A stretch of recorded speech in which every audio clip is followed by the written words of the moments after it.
राधे राधे दोस्तों, जय श्री कृष्णा। आज मैं आप सबको बताऊंगी शिवलिंग की घर पर स्थापना कैसे करें, सावन के महीने में घर पर शिवलिंग की पूजा कैसे करें। शिवलिंग की सबसे आसान पूजा विधि मैं आपको आज बताऊंगी। आप अपने घर पर शिवलिंग को कैसे विराजमान कर सकते हैं। तो आइए चलते हैं। सबसे पहले आप एक स्टील या तांबे की थाल लें। थाल लेने के बाद उस पर आप चंदन से स्वस्तिक को बनाएं।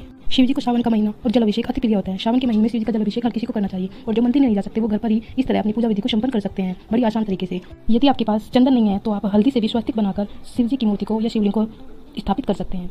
इसके बाद आपके पास यदि जो भी शिवलिंग है, चाहे वो कांसे की हो, पारस की हो या पत्थर धातु की हो, उसे स्थापित करें और शिवलिंग का मुख उत्तर दिशा की ओर करें। आपके पास शिवलिंग के लिए श्रृंगार का जो भी सामान है, उसके बाद आप शिवलिंग का श्रृंगार करें। सबसे पहले हम शिवलिंग पर ओम बना देंगे। ओम बनाने के बाद आप शिवलिंग की चारों तरफ गोल भी बना सकते हैं, चंदन से या हल्दी से, जैसे आपको सही लगे उससे आप कर सकते हैं। इस प्रकार आप शिवलिंग का श्रृंगार अपने हाथों से कर सकते हैं। शिवलिंग का श्रृंगार करने के बाद आप अपने हाथों से शिवलिंग पर गंगा जल अर्पित करें। आपको शिवलिंग पर अपने हाथों से गंगा जल अर्पित करना है। गंगा जल अर्पित करने के बाद आपको शिवलिंग पर घर पर जो आपके पास कच्चा दूध है, कच्चे दूध से शिवलिंग का अभिषेक करें। शिवलिंग पर कच्चा दूध ही चढ़ाया जाता है, शिवलिंग पर पका हुआ दूध कभी भी अर्पित न करें। शिवलिंग पर कच्चे दूध से अभिषेक करने के बाद आप हो सके तो गाय के दूध से ही शिवलिंग का अभिषेक करें। इसके बाद आप शिवलिंग पर जो आपके पास जैसे फूल, धतूरा, भांग आदि है वो सब अर्पित करें। सबसे पहले हम बेलपत्र लेंगे। बेलपत्र पर आप टिक्की लगाकर चंदन से शिव जी के ऊपर अर्पित कर सकते हैं, ऐसे करके।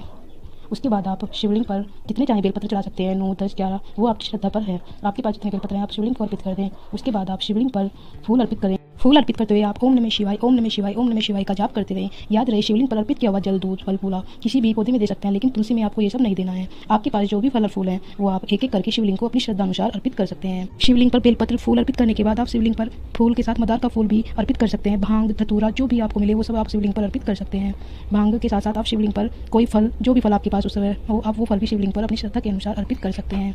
शिव जी को श्रृंगार करने के बाद उसके बाद आप शिव जी पर जनेऊ भी अर्पित करें। जनेऊ अर्पित करने के बाद आप शिवलिंग पर आप शहद भी अर्पित कर सकते हैं। आपको शिवलिंग की स्थापना पूजा करते हुए शहद अवश्य अर्पित करना चाहिए। शहद शिव जी को अति प्रिय होता है। शहद अर्पित करने के बाद आप शिवलिंग पर 1 चम्मच गाय का घी अवश्य अर्पित करें। गाय के घी को शिवलिंग पर अर्पित करने के बाद फल फूल चढ़ाने के बाद आप शिवलिंग पर जोत जलाएं और शिवलिंग पर धूप लगाएं। शिवलिंग पर धूप और जोत जलाने के बाद आप शिवलिंग के सामने हाथ जोड़कर बैठ जाएं और शिवलिंग के सामने 5 मिनट तक ओम नमः शिवाय, ओम नमः शिवाय, ओम नमः शिवाय का जाप करें। इसी के साथ आपकी शिवलिंग की स्थापना संपूर्ण हो जाएगी और भगवान शिव से आपको जो भी मनोकामना मांगनी है वह आप हाथ जोड़कर भगवान शिव से मांग सकते हैं। भगवान शिव सबकी मनोकामनाएं पूरी करें, सबके परिवार में सुख शांति दे। ओम नमः शिवाय, हर हर महादेव का जाप करते हुए आप अपनी संपूर्ण पूजा विधि कर लेंगे। इसी के साथ आपको मेरी वीडियो कैसी लगी प्लीज कमेंट में जरूर बताएं। अगर थोड़ी सी भी अच्छी लगी हो तो मेरी वीडियो को लाइक करें, कमेंट करें, शेयर करें और मेरे चैनल को सब्सक्राइब करें। राधे राधे दोस्तों।